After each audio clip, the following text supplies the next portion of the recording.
Hello students, welcome once again.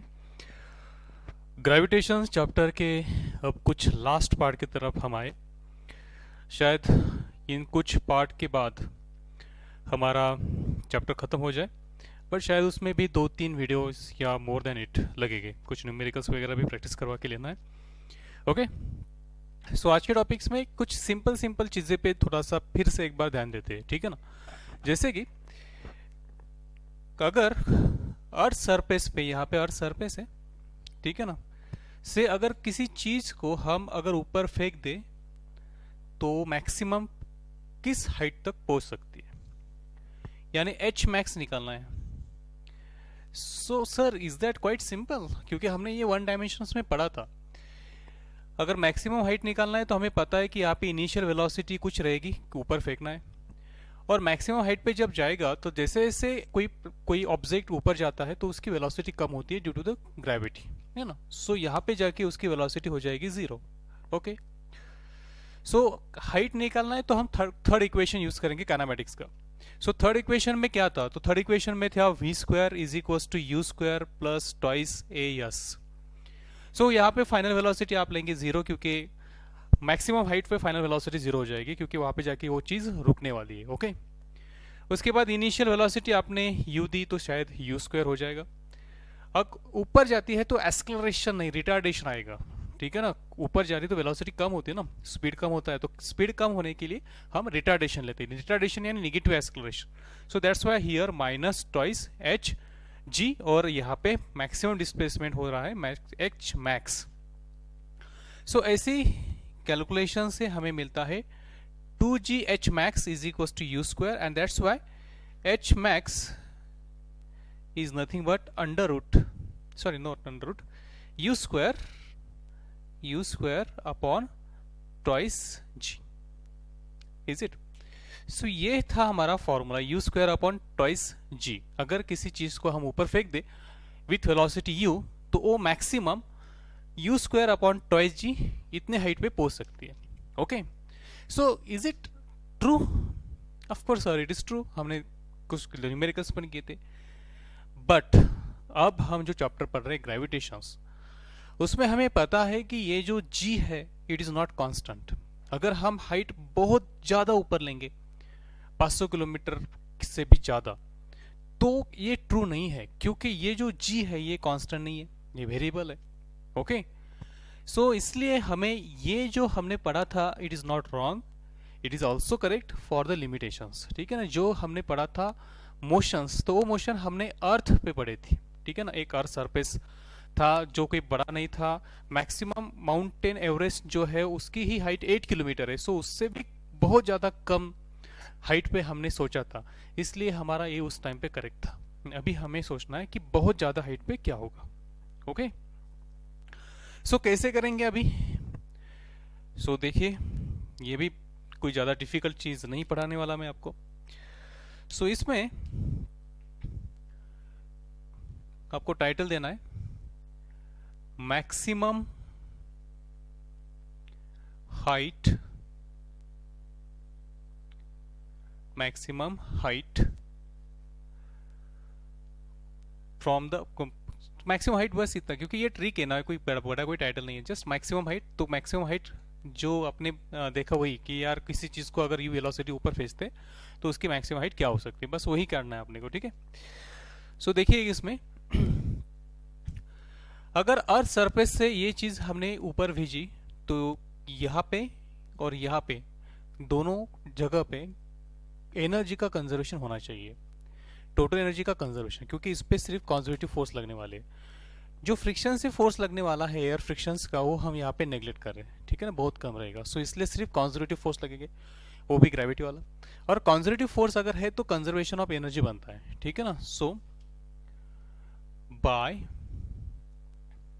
Conservation of mechanical energy, shortcut समझ लेना। So क्या होता है conservation of mechanical energy? Total energy initial is equals to total energy final. Got it? Now total energy initial क्या होगी? Total energy initial होगी kinetic energy initial plus potential energy initial is equals to kinetic energy final plus potential energy final. Is it? Yes. So initial kinetic energy आपने कितनी velocity दी थी? u. सो initial kinetic energy क्या होगी? 1/2 mu². Okay. Initial potential energy, तो ये surface पे है, so surface पे पोटेंशियल एनर्जी नेगेटिव है और उसकी वैल्यू है Gm divide by radius of earth, है ना, सरफेस पे है तो, is equals to final kinetic energy. जब मैक्सिमम हाइट पे वो पहुंचेगा तो वहां पे होगी उसकी velocity 0. So final kinetic energy बनेगी 0. Is it? Plus potential energy, वहां पे मैक्सिमम हाइट पे पोटेंशियल एनर्जी बन जाएगी -Gmm divided by R plus H. Is it? So now calculating this all, so we have here, यार यहाँ पे भी तो m है, यहाँ पे भी स्मॉल m है, यहाँ पे भी स्मॉल m है, सो इन तीनों जगह पे उसे कैंसिल कर देते हैं, नॉक आउट देयर. अभी बचा क्या? तो बचा यहाँ पे u², है ना. सो ये हो गया 1/2 u², और ये जो माइनस वाला Gmm/r है मैं इधर लेके आऊंगा. सो इधर आने के बाद हो जाएगा प्लस, सो प्लस Gmm/r, और यहाँ का minus Gm/r plus h as it is. Okay. So therefore ये 2 से भी इधर मल्टीप्लाई कर दूं तो u² इज इक्वल्स टू हमें मिलेगा 2 times Gm/r minus 2 times Gm/r plus h. Okay. So यहां से u का फॉर्मूला कुछ, u² का फॉर्मूला कुछ इस तरह से, twice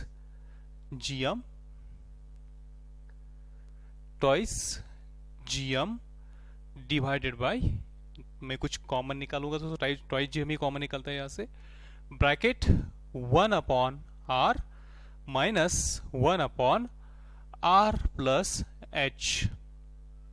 okay. So it is equals to twice gm in bracket, cross multiplications करके सब्सट्रैक्शन करेंगे, so somewhat like this. Got it? So now it is equals to r get cancel, so twice gm into h divide by r in bracket r plus h. Okay. So बच्चों कुछ यहाँ पे भी ध्यान देना कि gm is equals to gr². Yes और no? gm is equals to gr². So it is equals to, मैं ऐसा करता हूँ, इसे gmh लिख लूँ, यहाँ से r कॉमन निकाला मैंने, ठीक है ना. सो ये r कॉमन निकाला तो यहाँ पे हो गया r². ओके. यहाँ से r कॉमन निकाला है तो यहाँ पे 1 बचा और यहाँ पे h/r बचा, ठीक है ना. बच्चों वाले कैलकुलेशन है, समझ के लेना, इस पे नहीं डाउट पूछना, ये बिल्कुल आसान चीज है. सो यहाँ पे देखो, यहाँ पे हो गया Gm/r², ये है ना, ये Gm/r², यानी Gm/r² क्या होता है? g. ओके.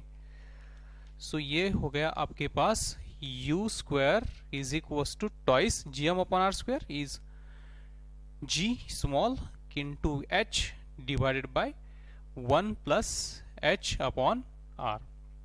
सो इससे हो गया u is equals to under root twice gh upon 1 plus h/r. So ये मैक्सिमम हाइट ही निकालना है मुझे, बट यहां तक मैंने आपको वेलोसिटी का भी फॉर्मूला निकाल के दिया, जो यहाँ पे हो सकता था अगर आपको मैंने पूछा था कि h इतने हाइट के लिए जाने तक, ठीक है ना, h इतने हाइट पे आपको अगर किसी ऑब्जेक्ट को भेजना है, ठीक है ना, h हाइट पे, तो अगर ये मैक्सिमम हाइट है तो उसकी वेलोसिटी कितनी हो जाएगी. तो ये यहाँ से देखो आप निकल लेंगे, u² is equal to twice gh. So u is equal to under root twice gh. So maximum height के लिए, मैक्सिमम हाइट तक जाने के लिए वेलोसिटी कितनी होनी चाहिए? So it should be under root twice gh on ground level. Is it? Ground level को बहुत ज्यादा ऊपर नहीं, ठीक है ना. सो कितनी होनी चाहिए? u is equal to under twice gh. Is it okay? But अगर बहुत ज्यादा ऊपर है तो अगर बहुत ज्यादा हाइट पे यानी 500 किलोमीटर के भी ऊपर तक आपको भेजना है तो फिर देखिएगा फॉर्मूला है u is equal to twice ji H upon 1 plus H upon R. Okay, 1 plus H upon R. So ये टर्म आ गई।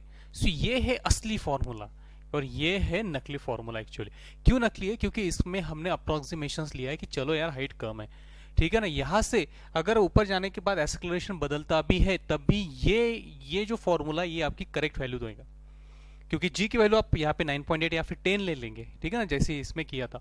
पर यहाँ पे अगर 10 लेने के बाद ही आपका आंसर करेक्ट आएगा, यहाँ से आपका गलत आएगा, ठीक है ना। आपको सिर्फ यहाँ पे देखना है कि h r के कंपैरिजन में हो। अगर r h के कंपैरिजन में नहीं है तो h अपॉन r बहुत ही छोटी वैल्यू हो जाएगी। h very small then r तो ये h अपॉन r बहुत ही स्लो में बहुत ही कम वैल्यू हो जाएगी, दैट इज 0.0000 समथिंग।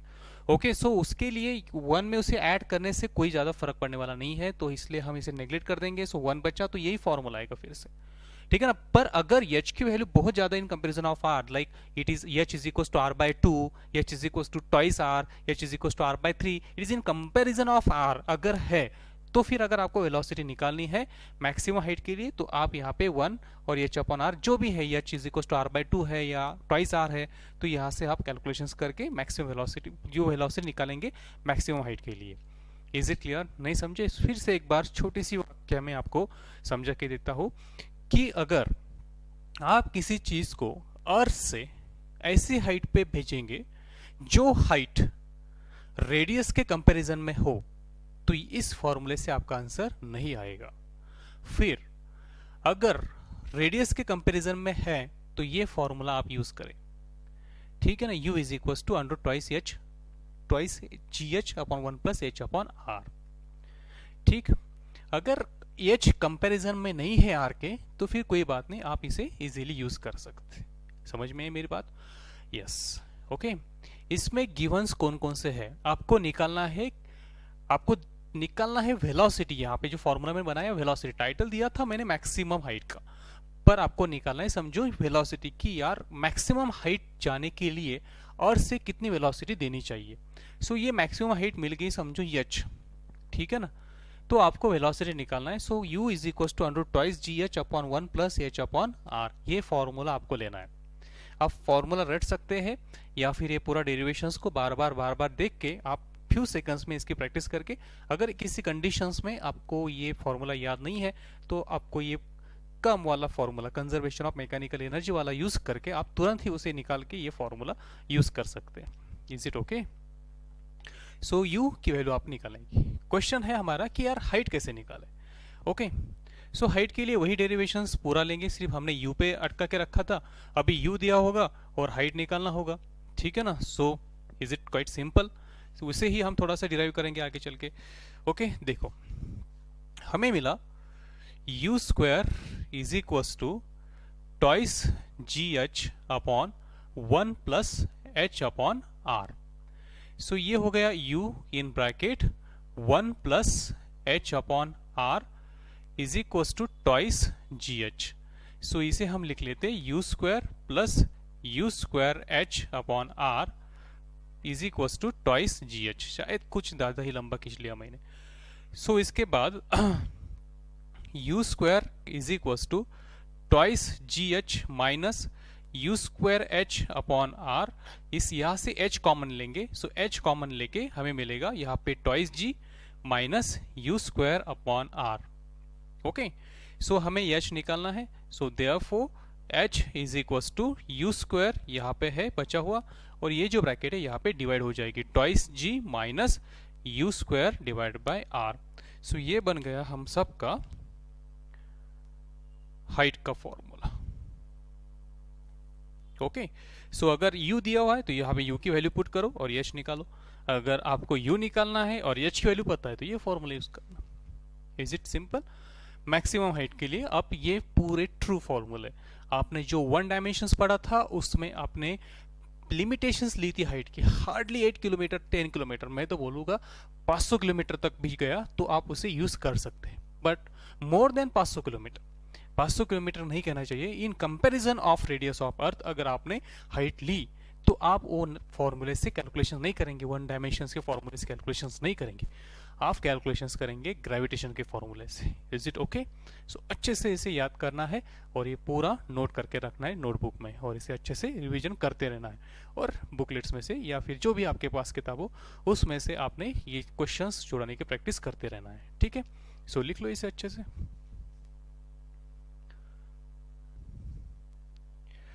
और अब यहाँ से आगे बढ़ते हुए हम पहुंचेंगे न्यू टाइटल, एस्केप वेलोसिटी।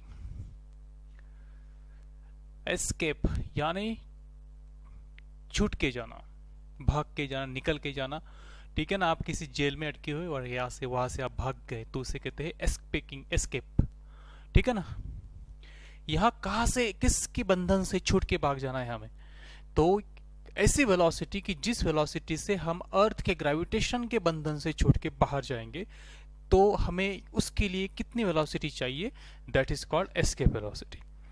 मेरे ख्याल से इसे वेलोसिटी नहीं कहना चाहिए, इसे स्पीड कहना चाहिए। क्यों? इसके बारे में हम चर्चा करेंगे बीच बीच में। So what is the escape velocity? देखो, अगर ये हमारी अर्थ है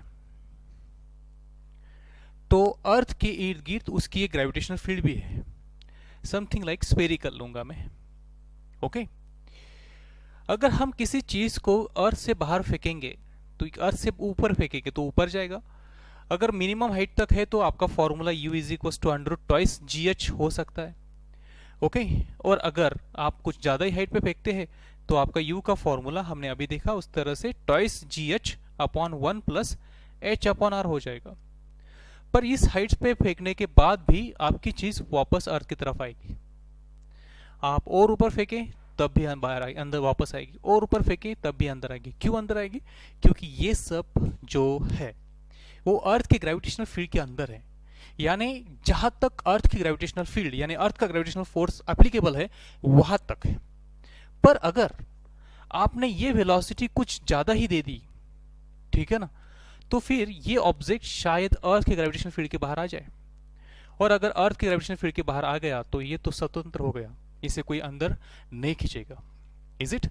सो हमें यह वेलोसिटी फाइंड आउट करनी है कि ये कितनी वेलोसिटी होनी चाहिए ताकि हम किसी चीज को अर्थ के ग्रेविटेशनल फील्ड के बाहर फेंक सके। सो अर्थ की ग्रेविटेशनल फील्ड कहां तक है? सो अर्थ की ग्रेविटेशनल फील्ड इन्फिनिटी तक है, क्योंकि जब हम फोर्स अप्लाई करेंगे तो फोर्स का फॉर्मूला बनेगा Gmm अपॉन आर स्क्वायर। सो जब r इन्फानाइट हो जाएगा तब जाके फोर्स जीरो हो जाएगा। सो इन्फानाइट का मीनिंग क्या होता है? सो मेरे ख्याल से इन्फानाइट हम दो तरीके से डिफाइन करते हैं, एक फाइनाइट इन्फानाइट और एक इन्फानाइट इन्फानाइट। ये इन्फानाइट इन्फानाइट मीन्स ये अनंत है, इसका किसी को कोई ही पता नहीं है कि ये कहाँ तक है, दैट इज इन्फानाइट इन्फानाइट। पर फाइनाइट इन्फानाइट क्या होता है? फाइनाइट इन्फानाइट यानी कि हमारे लिए वो इन्फानाइट है, बहुत दूर है। जैसे कि हम किसी को पूछे या फिर हम कोई गाड़ी की लेंथ या मेरी हाइट के बारे में अगर चर्चा कर रहे हो कि यार ये पेड़ इतना बड़ा है, ये चेयर इतनी छोटी है या फिर इतनी बड़ी है, तो फिर इस हिसाब में हम अगर फीट में बात करेंगे, यार 6 फीट की कोई चीज़ है या 5 फीट की, तो इस छोटे से कंपैरिजन में अगर मैंने किसी को पूछ लिया कि यार सन हमसे कितना दूर है, तो फिर वो बोल देंगे अरे यार वो तो इन्फिनिटी है। क्या हम अर्थ से लेके सन तक गिन नहीं सकते? जी गिन सकते। फिर भी इस बंदे ने जवाब दिया हमें कि वो इन्फिनिटी पे है। क्यों? क्योंकि जो हम सोच रहे हैं उसके कंपैरिजन में वो इन्फाइनाइट पे है ना। सो ये हो गया फाइनाइट इन्फाइनाइट, यानी उसका एक लिमिटेशन है, बट हमने हमारे कंपैरिजन में जो हम सोच रहे हैं उसके बारे में वो इन्फाइनाइट पे है। सो ये फाइनाइट इन्फाइनाइट और एक इन्फाइनाइट इन्फाइनाइट, ऐसे जो चीज़ों में हमने उसे डिस्ट्रीब्यूट कर दी। सो अर्थ की जो ग्रेविटेशन फील्ड है ये फाइनाइट इन्फानाइट नहीं है, ये भी सॉरी ये फाइनाइट इन्फानाइट है, इन्फानाइट इन्फानाइट नहीं है, क्योंकि इसकी भी कोई लिमिटेशंस है। क्योंकि हमने बहुत सी चीज़ें जो हमारे दूर है, जैसे कि बहुत से ज़्यादातर हम जब स्पेसशिप में जाते हैं तो हमारी ग्रेविटेशनल फोर्स हम पे नहीं लगता। सो जो हमने देखा हुआ था कि यार कुछ दूरी के बाद हमारी ग्रेविटेशनल फील्ड फिनिश हो जाती है, वहाँ पे फिनिश नहीं होती पर वहाँ पे जो फोर्स रहता है वो फोर्स काफ़ी कम रहता है। Is it okay? सो एक लिमिटेशंस होगा कि उस लिमिटेशंस के बाहर अगर हमने चीज़ फेंक दी, यानी ग्रेविटेशनल फील्ड के बाहर हमने चीज़ फेंक दी, तो उस चीज़ पे अर्थ ग्रेविटेशनल फोर्स नहीं लगाएगा। Is it okay? हमें यहां से भेजने वाली ये वेलोसिटी फाइंड आउट करनी है, ठीक है ना। इस वेलोसिटी को हम कहेंगे escape velocity. So let's define the escape velocity first. क्या होती है escape velocity? the velocity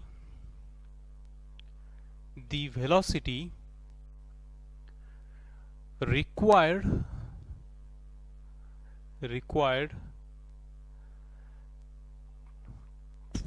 the minimum velocity or velocity required for a projectile or an object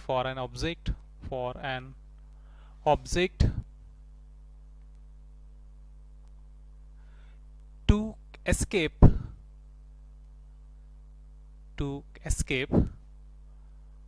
from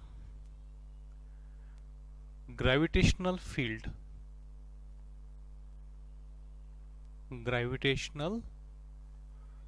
field okay. So किसी ऑब्जेक्ट को, कोई भी ऑब्जेक्ट हो सकता है, शायद ये पेन भी हो सकता है, किसी भी ऑब्जेक्ट को अगर हमें अर्थ की सरफेस से, ठीक है ना, required for an object from earth surface, okay, from earth surface, शायद आप समझ के लेंगे, ठीक है ना, फ्रॉम अर्थ सरफेस, अगर मैं यहां से इस चीज को फेंकू कुछ वेलोसिटी से, सो ये कहां तक जानी चाहिए, ये जानी चाहिए direct to the infinity. Infinity means just gravitational field के बाहर, ठीक है ना, यानी ग्रेविटेशनल फील्ड के बाहर आने के बाद इसकी वेलोसिटी होनी चाहिए 0। इसके बाद हो भी सकती है वेलोसिटी, कुछ बच भी सकती है, पर हम अब इस टाइम पे पढ़ेंगे कि एस्केप होने के बाद इसकी वेलोसिटी कितनी है, 0। सो हमें निकालना है एस्केप वेलोसिटी। सो फिर से एक बार देखिए एस्केप वेलोसिटी का मीनिंग क्या है। The velocity required for an object from the earth surface to escape from gravitational field. Earth surface यानी फिर सिर्फ सरफेस, क्योंकि कोई भी प्लैनेट का सरफेस से हम उसे भेज सकते हैं, ठीक है ना, इसलिए मैंने ये पहले लिखा नहीं था, आप भी ना लिखे तो चलेगा, सरफेस से ही हम इसे इनडायरेक्टली काउंट करेंगे, ओके। सो क्या हो गया, the velocity required for an object to escape from gravitational field, ठीक है ना, ये शॉर्ट डेफिनेशन है, हमें कोई प्रॉपर डेफिनेशन नहीं पड़ी, क्योंकि हमें ये बोर्ड में नहीं लिखना है इसे, ठीक है। सो ये हो गया एस्केप वेलोसिटी, यानी ऐसी मिनिमम वेलोसिटी कि जिससे हम अगर किसी चीज को अर्थ सरफेस पे बाहर फेंक दे तो वो डायरेक्ट इन्फिनिटी में चली जाएगी, या मीन्स वो ग्रेविटेशनल फील्ड के बाहर चले जाएगी, ठीक। सो यहाँ इसे सुलझाने के लिए हम इस टाइम पे भी conservation of mechanical energy use करेंगे।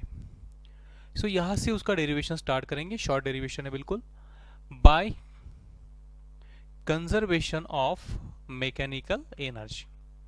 सो conservation of mechanical energy, kinetic energy initial plus potential energy initial is equals to kinetic energy final plus potential energy final, okay.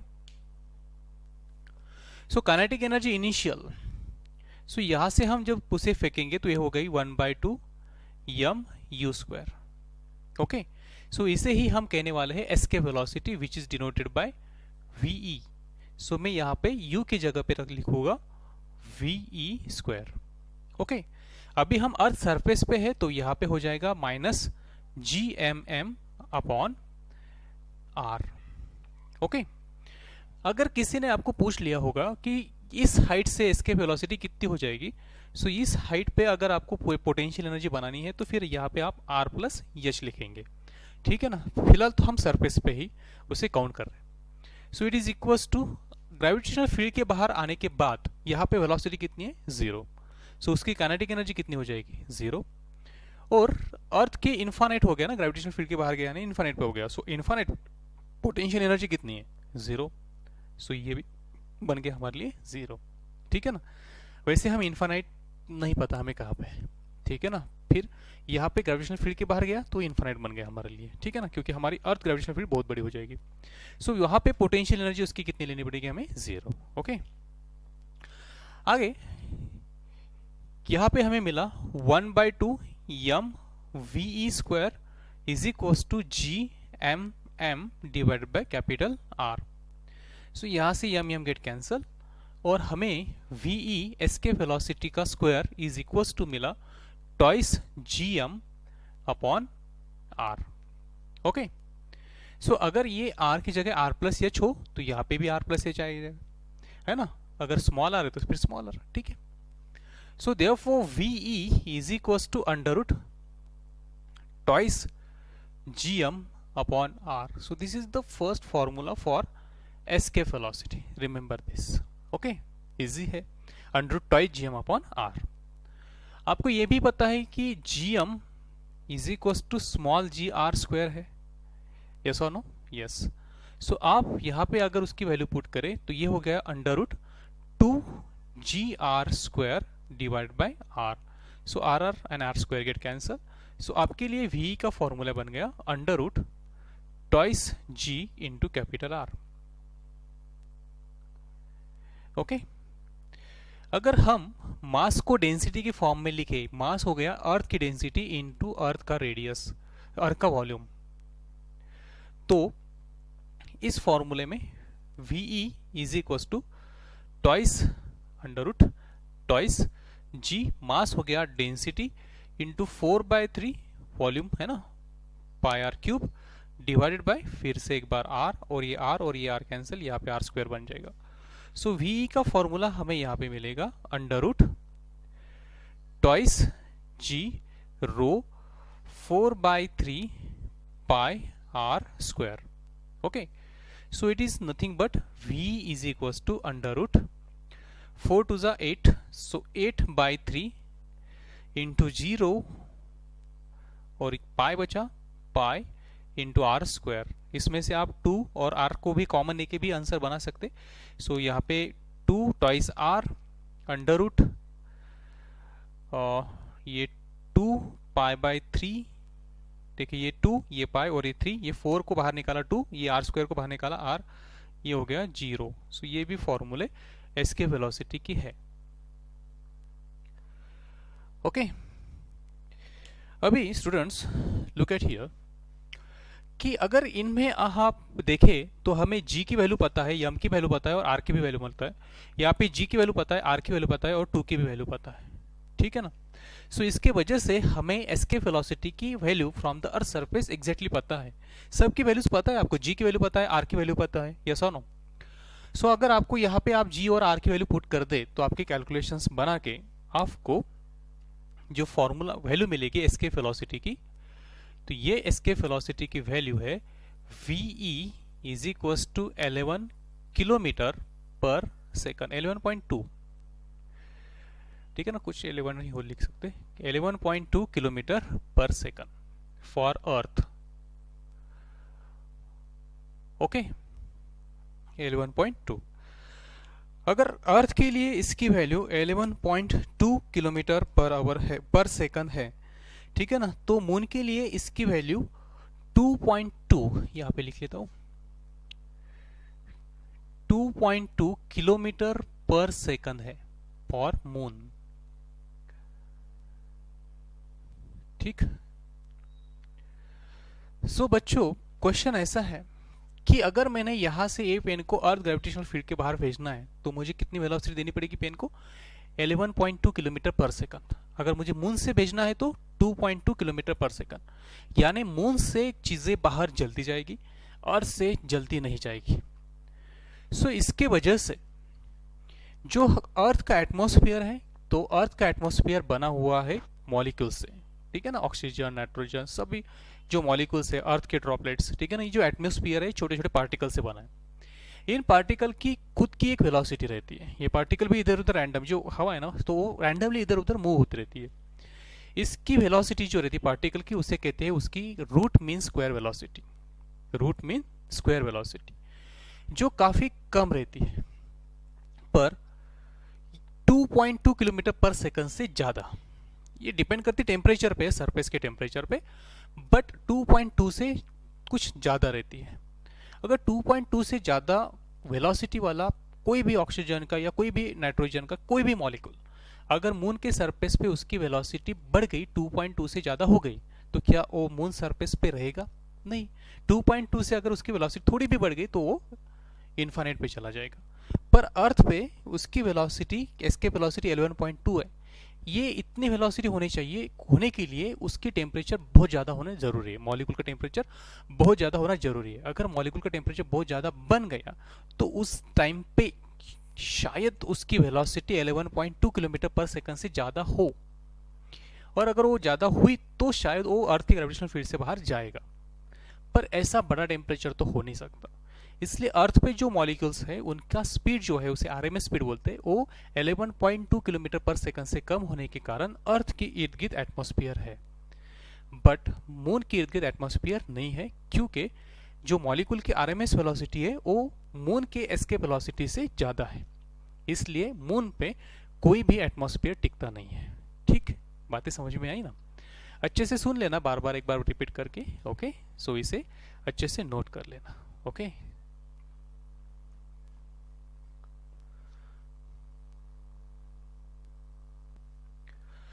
Okay, तो हमने एस्केप वेलोसिटी के फॉर्मूले देख लिया। सो escape velocity का formula हमें बहुत सारे मिले 3 टाइप्स में। अभी ये इसको अच्छे से याद करके रखना है, under root twice gm upon r, ठीक है ना? सो ये कुछ इंपॉर्टेंट फॉर्मूले में से एक है, कुछ ज़्यादा ही उसका यूज हो सकता है आपके लिए। ओके, और इसकी मैक्सिमम वैल्यू क्या है? 11.2 किलोमीटर पर सेकंड फ्रॉम अर्थ सरफेस। ये अलग अलग प्लैनेट पे है। सो एस्केप वेलोसिटी किस चीज पे डिपेंड करती है? सो ये मास पे डिपेंड करती है ऑफ दैट प्लैनेट, ये डिपेंड करती है radius of that planet, it depends on m upon r ratio, it depends on density into r ratio. Okay, density into r not ratio, ठीक है ना? सो एस्केप वेलोसिटी जो है वो प्लैनेट के मास पे डिपेंड करती है, प्लैनेट की रेडियस पे, प्लैनेट की डेंसिटी पे डिपेंड करती, ना कि जो चीज आपको फेंकनी है उस पे। यानी आप ए पेन को अगर फेंकना है अर्थ ग्रेविटेशनल फील्ड के बाहर, तो आप कितना स्पीड देंगे इसे? सो इसे आप स्पीड देंगे 11.2 किलोमीटर पर सेकंड। अगर आपको किसी ट्रक को भी फेंकना है अर्थ की ग्रेविटेशनल फील्ड के बाहर, तब भी उसे कितने स्पीड देना है? 11.2 किलोमीटर पर सेकंड। यानी जो एस्केप वेलोसिटी है it is independent of mass of object. Is it okay? एक बात हमने बताते बताते आपको ये भी कही थी कि हमें इसे एस्केप वेलोसिटी नहीं एस्केप स्पीड कहना चाहिए। क्यों क्या फर्क है स्पीड और वेलोसिटी में? तो वेलोसिटी को एक पर्टिकुलर डायरेक्शन होती है, स्पीड को कोई डायरेक्शन नहीं होती, ठीक है ना? सो यहाँ पे एक चीज गौर करने वाली ये भी है कि अगर आप अर्थ के सरफेस से किसी चीज को खड़े भेजे, ऐसे परपेंडिकुलर, या ऐसे भेजे, या फिर ऐसे भेजे, ऐसे भेजे, किसी भी एंगल पे भेजे, थीटा, थीटा 2, थीटा 3, थीटा 4, 90, 180, किसी भी एंगल पे भेजे, अगर आपकी स्पीड 11.2 किलोमीटर पर सेकंड है तो इट मीन्स, ठीक है यार, ये चोटी वो भी खड़ी है क्या? ठीक है ना? इट मीन्स कि उससे कोई फर्क पड़ने वाला नहीं है, ठीक है ना? ये जो एंगल है ना, ये एंगल पे एस्केप वेलोसिटी डिपेंड नहीं करती। Is it clear? सो किसी भी एंगल पे भेजो, किसी भी डायरेक्शन में भेजो, आपकी एस्केप वेलोसिटी का फॉर्मूला सेम है। So it is independent of angle. Okay, so इसे भी याद कर लेना, यानी नोट कर लेना यार। आपके देखो, नोट कर लो पटकन जल्दी से। ओके, पहली बात क्या कि escape velocity depends upon mass and radius and density of the planet. Second चीज, it is independent of mass of an object, ठीक है ना? और तीसरी चीज, it independent on the angle of velocity with respect to earth. Earth से किसी भी एंगल पे आप इसे भेजो, एस्केप वेलोसिटी उस पर डिपेंड नहीं करती।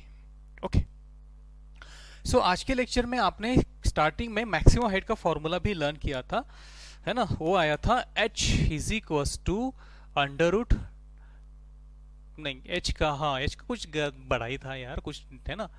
तो उसमें u का फॉर्मूला था under twice h upon r। Is it okay? ठीक है, मैंने लिखता हूँ उसे, आप उसे डिराइव करके याद करना है, ठीक है ना? कितने फॉर्मूले नहीं याद होंगे, पर वेलोसिटी का फॉर्मूला याद होने जैसा है, under root twice gh upon 1 plus h upon r, पर हाइट का उससे बनाना पड़ता है। सो वही हाइट का फॉर्मूला हमें एस्केप वेलोसिटी से भी बनाना आता है। इसके लिए हम यहाँ के पहले अगले 5 मिनट यूज करने वाले।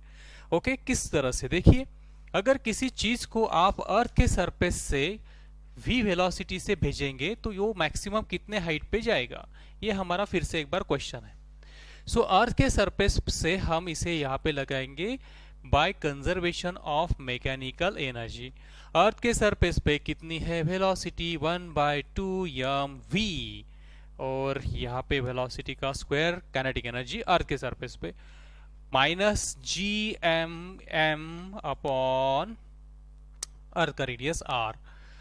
कुछ हाइट पे जाने के बाद, मैक्सिमम हाइट पे जाने के बाद उसकी वेलोसिटी 0 होती है, यानी उसका काइनेटिक एनर्जी भी 0 बनेगी, minus gm upon maximum height h, सो r प्लस h यहाँ पे आएगा। बात समझ में आई मेरे बच्चों? हाँ, आ गई sir. So 1/2 m we square is equal to ये प्लस भाई साहब इधर भेज दो, सो ये हो गए g M M upon r minus G M M upon r plus h. क्या ये ट्रांसफॉर्म आपको समझ में आया? हाँ समझ में आया। सो यहाँ से यम, यहाँ से यम, यहाँ से यम कैंसिल हो सकता है, हाँ कैंसिल हो सकता है। सो यहाँ पे रह गया 1/2 v square is equal to ji m, दोनों में से कॉमन निकाला, हाँ कॉमन निकाला। यहाँ पे बचा 1/r minus 1/r plus H, yes और नो? हाँ yes. So it is equals to ji M, वैसे के वैसे R minus R plus H minus R divide by R into R plus H. So यहाँ पे कैलकुलेशंस में हो गया H upon R in bracket R plus H, क्योंकि ये कैलकुलेशन मैंने पहले भी पढ़ाए थे इसलिए मैंने यहाँ पे फास्ट कर लिया। ओके ठीक है। अभी ये जो वेलोसिटी का स्क्वायर बटे 2 है, v square by 2 is equals to, यहाँ पे है जी एम अपॉन आर, ये आर को बाहर लिया, और यहाँ पे है h upon r plus h. ठीक ठीक। अभी ये आर प्लस एच इधर ऊपर जाएगी और एच नीचे आएगा, और ये वी स्क्वायर नीचे आएगी, ये 2 ऊपर जाएगी। ठीक, जादू। आर प्लस एच को ऊपर जाना है, गए आर प्लस एच, एच को नीचे आना है, नीचे आ गया।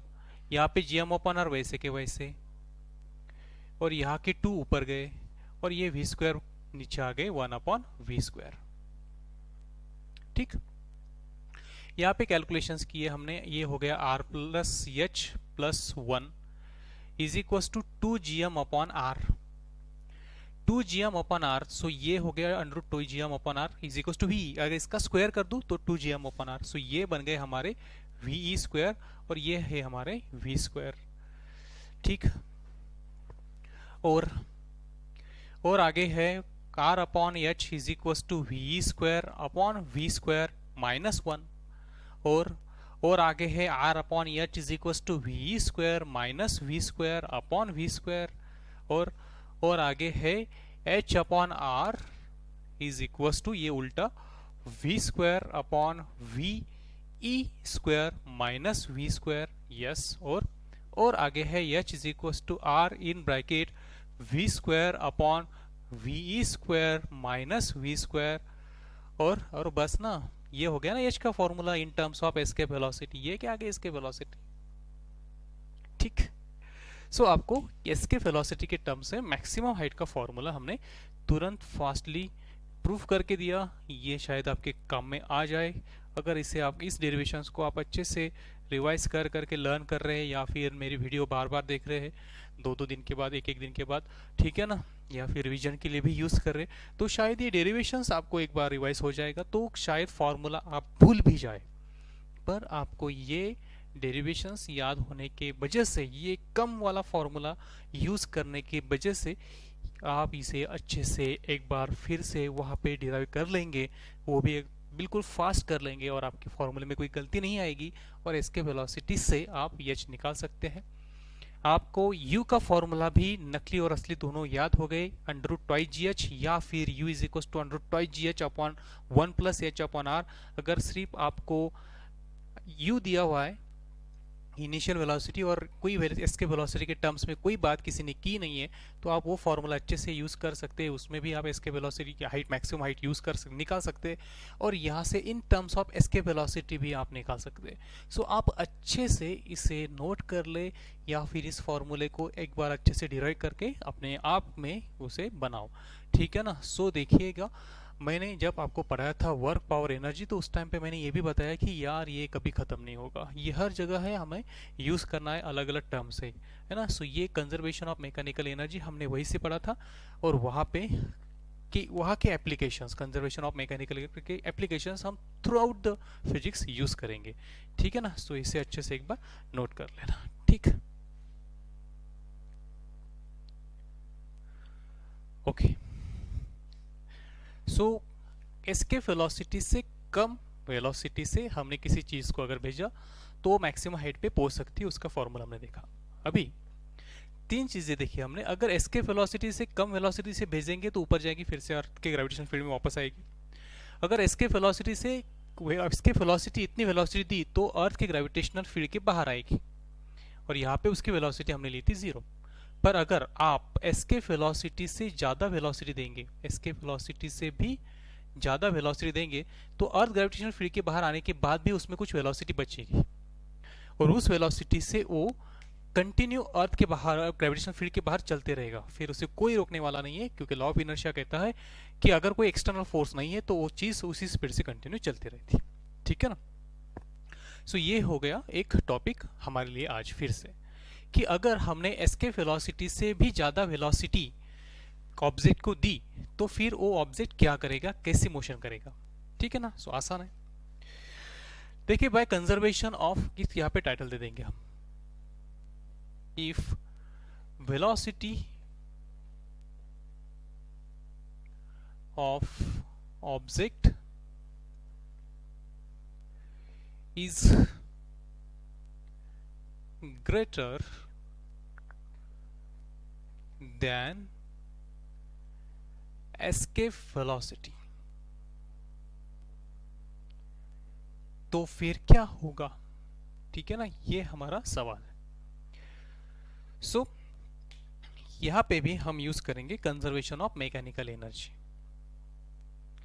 Bye conservation of mechanical energy, पहली बात कि अर्थ सरफेस पे उसकी kinetic energy M we square रहेगी, जो वेलोसिटी हम देने वाले वो velocity V which is greater than escape velocity. Earth surface पे उसकी potential energy G M M upon capital R. Okay, so ये होगी उसकी initial total energy, is equals to, अभी हमने उसे ग्रेटर देन एस्केप वेलोसिटी दी। अगर एस्केप वेलोसिटी इतनी वेलोसिटी हम देते तो वो जब ग्रेविटेशनल फील्ड को छोड़ता तो उसकी वेलोसिटी जीरो रहती, पर अब उसकी वेलोसिटी जीरो नहीं रहेगी क्योंकि उसके पास और भी ज़्यादा वेलोसिटी है। सो उस वेलोसिटी को हम डिनोट करेंगे वी डैश से, so we dash square. Okay, infinity पे पोटेंशियल एनर्जी जीरो है, so that's why it becomes zero. So हमारे पास रहा 1/2 mv square minus G capital M small M divided by R is equals to 1/2 M into V dash square. So यहाँ से यम, यहाँ से यम और यहाँ से यम गेट कैंसल। 2 से हमने अगर थ्रू आउट मल्टीप्लाई कर दिया तो यहाँ पे बचेगा V square minus twice G M upon are is equals to, यहाँ पे भी 2 से मल्टीप्लाई किया तो 1 V dash square. Okay, so we dash square is equals to we square minus twice G M upon R. Okay, और twice G M upon R क्या है, it is the escape velocity square, क्योंकि escape velocity है under twice G M upon R.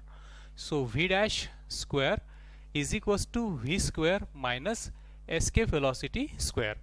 So we dash is equals to under root v square minus v e square. Okay, इसका मतलब क्या हुआ, इसका मतलब हुआ कि अगर कोई चीज हम, if the velocity of object is greater than escape velocity, ठीक है ना, then it will travel in space with velocity v dash, and v dash की वैल्यू कितनी रहेगी, under root v square minus v square. Okay, so it is the one of the most interesting point for you. Okay, so note this again.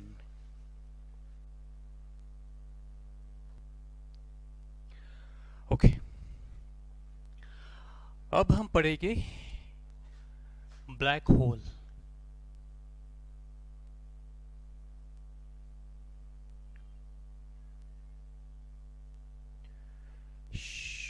कुछ डराने वाला black hole, पर हमें कुछ ज़्यादा नहीं पढ़ना इसके बारे में, just in terms of escape velocity black hole के बारे में सोचना है।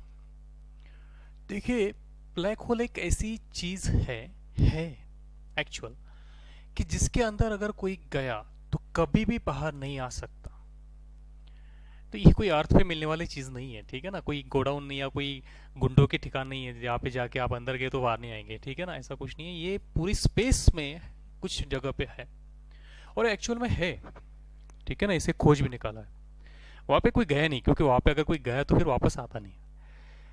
सो ब्लैक होल को ब्लैक होल क्यों कहते हैं, होल मीन्स एक होल के अंदर जाने के लिए कुछ चाहिए ना, कुछ अंदर जाना है तो फिर उसमें होल चाहिए, सो इसलिए उसे होल कहते हैं।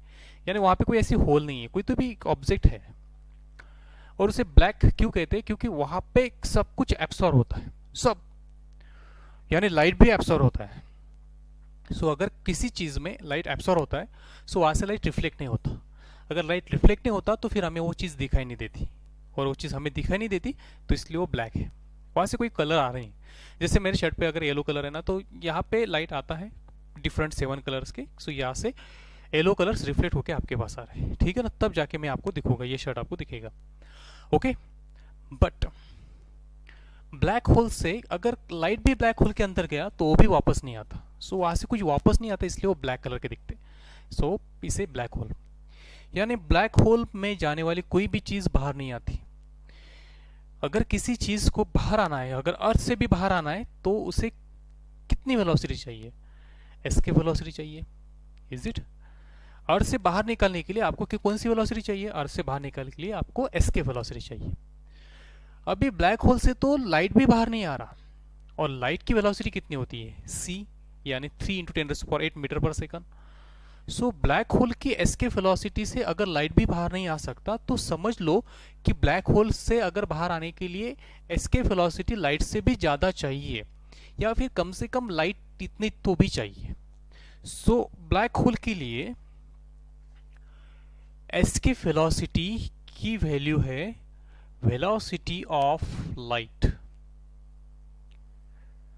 वेलोसिटी ऑफ लाइट, जिसे हम c से डिनोट करते हैं। ओके, अभी अगर हमने फॉर्मूला लिखा एस्केप वेलोसिटी का, तो वो बन जाएगा gm twice gm upon r, और इसका अंडर रूट। सो अगर मैं वैल्यू पुट कर दूं एस्केप वेलोसिटी की, वेलोसिटी ऑफ लाइट, तो c मिलेगा under root twice gm upon r।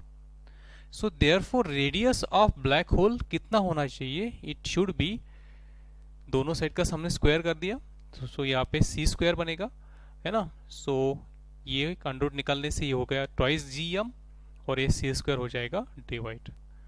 सो ये इतनी वैल्यू, इतना रेडियस ब्लैक होल का हो सकता है। ओके, इसके बारे में कुछ है, आपने भी डाउट भेजे थे, एक बार फिर से वो डाउट को भेज देना है, हम उस पर अभी चर्चा करेंगे ब्लैक होल वाले, ठीक है। इज इट क्लियर आपको? सो ये फॉर्मूला एक बार नोट कर लेना।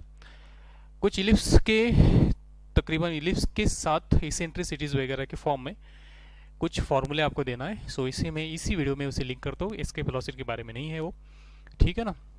आप इसे नोट कर लेना अच्छे से, मैं बोर्ड तब तक क्लीन कर लूँ। ओके,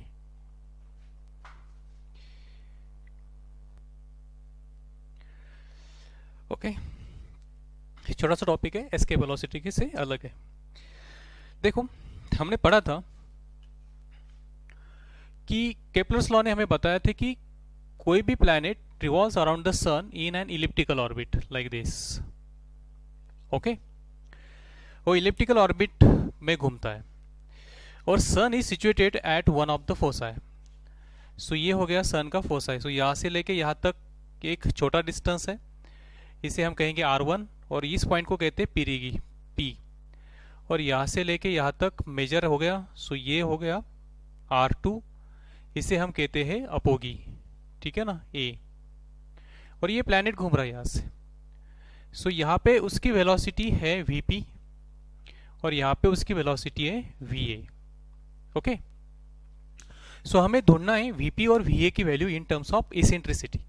जेडब्ल्यू के बच्चों को पता होगा कि इसेंट्रिसिटी किससे कहते हैं, ठीक है ना। सो देखो, ये होता है प्लैनेट का सेंटर, ये इलिप का सेंटर। ओके, सो यहाँ पे ये जो बनता है उसे कहते हैं माइनर एक्सिस, और ये जो है बड़ा वाला इसे कहते हैं मेजर एक्सिस। ओके, अभी ये यहाँ पे जो बना मेजर एक्सिस और माइनर एक्सिस को मिला के, तो ये हो गया सेंटर C। ओके, अभी यहाँ पे ये यहाँ से लेके यहाँ तक का डिस्टेंस भी हम C में मापेंगे यहाँ पे। ओके, समझ में आपके?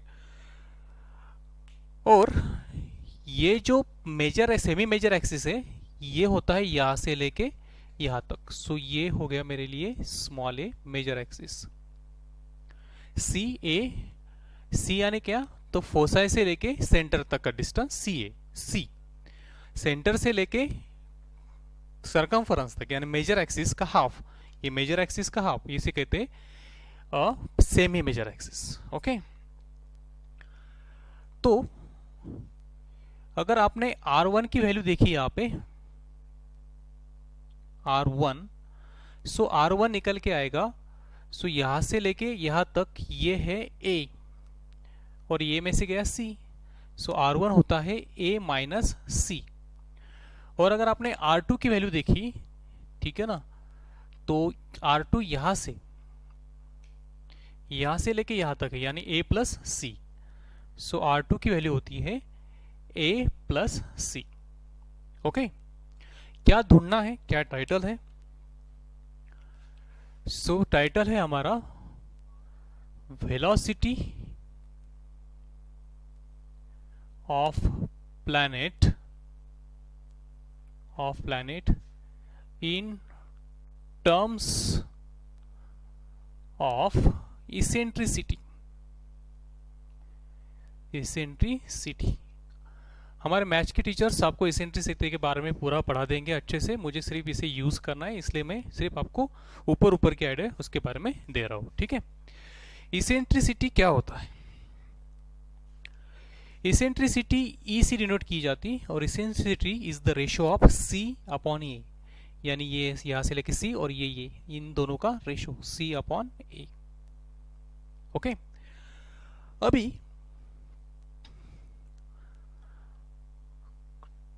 We know by Kepler's law R V is equals to constant है ना, सो यह की velocity VP, so R1 VP is equals to R2 VA, ऐसा फॉर्मूला है हमारे पास।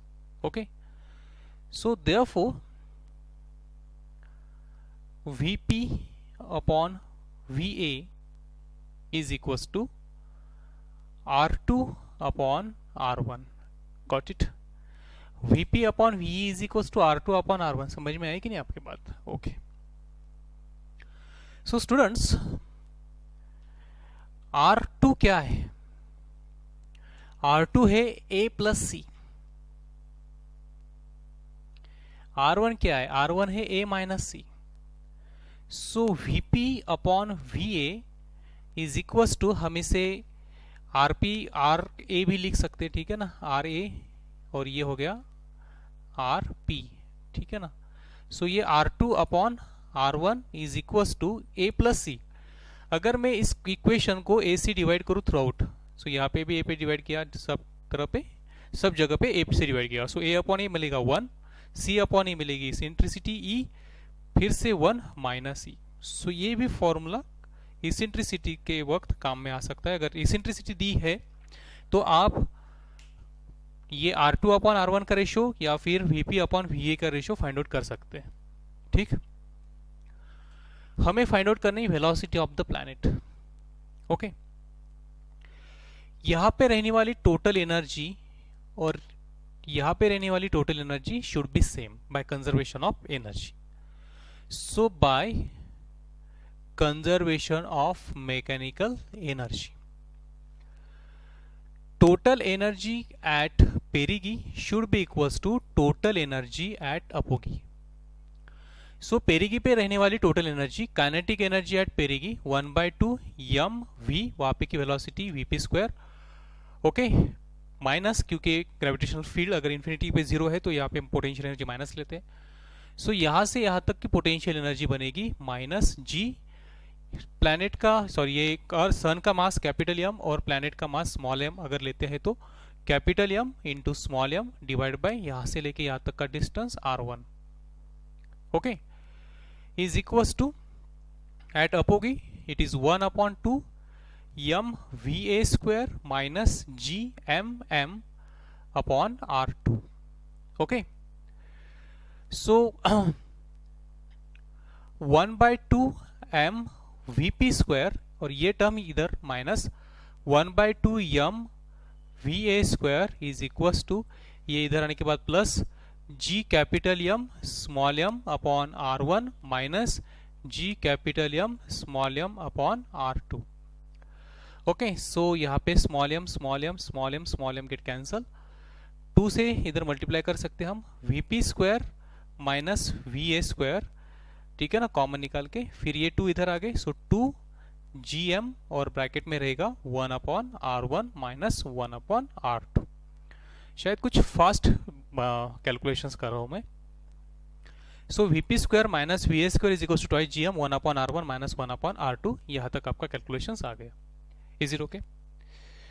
देखो एक बार मैं थोड़ा सा टाइम देता हूँ आपको, ठीक है ना, इसे एक बार अच्छे से एक बार रिवाइज करो, 2 सेकंड देता हूँ आपको, 4 सेकंड, ठीक है ना, 1 2 3 4 5 6, बस हो गए सर, कर लिया आपने रिवाइज। आगे अभी आपको तो पता है कि Vp upon v is equal to R2 upon R1, yes और नो। सो अगर Vp upon v is equal to Rp upon R1 है, R2 अपॉन R1 है, सो Vp की वैल्यू हो जाएगी R2 upon R1 into v. Okay, so put over here, ये हो जाएगा R2 square upon R1 square into v ए square minus फिर से v A square is equal to twice ji m, और यहाँ पे बनेगा आपका R2 minus R1 upon R1 into R2। ठीक, यहाँ से वी ए कॉमन निकलता है, so R2 square upon R1 square minus 1, और वी ए निकाला भाई साहब ने common, is equal to twice ji m, और यहाँ पे फिर से एक बार R2 minus R1 upon R1 into R2। ठीक, यहाँ पे फिर से कैलकुलेशंस करेंगे, R2 square minus R1 square divided by ये होगा R1 स्क्वायर, और यहाँ पे बचा आपका v A square is equal to twice G M in bracket R2 minus R1 divided by R1 into R2। हमें निकालना है v a, so V A square is equal to twice ji m as it is, यहाँ पे पहले से ही है R2 minus R1 divide by R1 into R2 into ये R1 स्क्वायर ऊपर जाएगा और divide by R2 square minus R1 square. Okay, so it is equal to twice G M in, यहाँ पे ब्रैकेट में है R2 minus R1 divide by R1 into R2। चलो bore, ठीक है ना, बोरिंग हो रहे हो तो मोबाइल नहीं फेंकना, ठीक है ना, थोड़ा सा रिलैक्स रहना, अभी हो गया खत्म, बस थोड़ा सा रह गया, ठीक है ना। R1 स्क्वायर डिवाइड बाय ये हो गया a square minus b square, so ये हो गया R2 minus R1 into R2 plus R1। Okay, so यहाँ तक तो हो गया, अब है जगह तो चालू दो। सो ये ट्वाइस जी एम यहाँ पे है, यहाँ का R2, ओके, थोड़ा सा ऊपर ये R2 भूल गए थे ना, सो R1 यहाँ पे बचा और यहाँ पे बचा R2 प्लस R1। सो क्या होता है R2 प्लस R1? सो ये यहाँ से हो गया R2 और ये इतना हो गया R1। सो देखो ये R1 और ये R2, R1 प्लस R2 अगर कर दिए, R1 प्लस R2, तो ये C और ये C कैंसिल, तो A plus A twice A, is it, yes और नो? सो R1 प्लस R2 किस ट्वाइस ए होता है, ठीक है ना। देखो यहाँ पे अगर मैंने एडिशन कर भी दी दोनों की, तो ये R1 प्लस R2 हो जाएगा, तो ये प्लस ये, यानी ये हो गया twice a, c c get cancel. Okay, so यहाँ पे हमें मिला twice ji m, okay, divided by ये R2 और ये R1 और ये R2 प्लस R1 यानी twice A, so two get cancels, so हमें मिला V A square is equal to G M upon A, और यहाँ पे R1 upon R2। Okay, so V A square की वैल्यू मिली हमें जी एम अपॉन ए और R1 अपॉन R2, सो ये R2 अपॉन R1 है 1 प्लस ई अपॉन 1 माइनस ई, सो R1 upon R2 बनेगा 1 माइनस ई अपॉन 1 प्लस ई। हमें पता है आपको काफ़ी ये बोरिंग लगा होगा शायद, है ना, क्योंकि हम थोड़ा सा लंबा कैलकुलेशन खींचता है। सो अपोगी पे अगर आपने देखा कि अपोगी पे वेलोसिटी कितनी है इन टर्म्स ऑफ इंटेंसिटी, तो फॉर्मूला बना gm upon A in bracket one minus E, अगर अपोगी पे है तो one minus E upon one plus E. और सिमिलरली अगर आपने पेरिगी पे कैलकुलेशंस किए तो ये मिलेगा gm upon A in bracket one plus E upon one minus E, कुछ इस तरह से। सो ये फॉर्मूले शायद नीट के बच्चों के लिए कुछ काम में ना आए ज़्यादातर, क्योंकि उन्हें इसेंट्रिसिटी टर्म्स के बारे में पता होना जरूरी नहीं है, पर मैथ्स के बच्चों को श्योरली इसेंट्रिसिटी के बारे में पता है। इसलिए जेडब्ल्यू बच्चे जो है उनके लिए ये फॉर्मूला शायद तो अच्छे से काम में आएगा। ज़्यादा कैलकुलेशंस करने पड़ते, आपने देखा बहुत सारे कैलकुलेशंस करने के बाद इसेंट्रिसिटी के टर्म्स में आपने ये फॉर्मूले बनाए। अगर आप इसे अच्छे से रट सकते हैं तो फिर ये फॉर्मूले आपका टाइम बचा सकते हैं, ठीक है ना। सो क्या है एपिगी और पेरिगी और अपोगी की टाइम पे रहने वाली velocity in terms of intensity, it is GM upon A in bracket one minus E upon one plus E, और ये VP square GM upon A one plus E upon one minus E. Okay, so ये हो गया आपके लिए अच्छा सा एक खुराक, ठीक है ना। सो ये इसका ज़्यादा कुछ काम है नहीं, बट शायद जेडब्ल्यू के बच्चों को काम में आए, या फिर आप कोई भी बुक्स अगर सॉल्व करने को ले तो इसमें अगर आया इसेंट्रिसिटी के टर्म्स में तो आपको पता होना चाहिए, इसलिए मैंने आपसे करवा के लिया। Okay, so hopes you enjoy this class. Last को थोड़ा सा बोरिंग था बट अच्छा इंपॉर्टेंट था, काफ़ी इसमें कंसेप्ट जो थे इसके वेलोसिटी के वो क्लियर होते हैं। आपने उसे एक बार दो बार अगर अच्छे से रिवाइज कर लिया, ठीक है ना, लाइक सब्सक्राइब और कमेंट्स कर दिए, हमारे लिए भी अच्छा रहेगा, हमारा पोटेंशियल बढ़ता है उससे, तो फिर शायद हम और अच्छे से वीडियो आपके लिए बनाए और इससे आपका भी फायदा होगा, हमारा भी, ठीक है। तो आप इसे रिवाइज करते रहिए, ठीक है ना, बार बार देखते रहिए, और जो ग्रेविटेशन है इसे थोड़ा सा सीरियसली लेके एक ही बार कंप्लीट करके रखिए, क्योंकि सेम इलेक्ट्रोस्टैटिक्स में भी आपको कुछ इस तरह के क्वेश्चंस मैं आपसे पूछने वाला हूँ, ठीक है ना। So hope see you enjoy this class, take care, good day और मे बी गुड नाइट।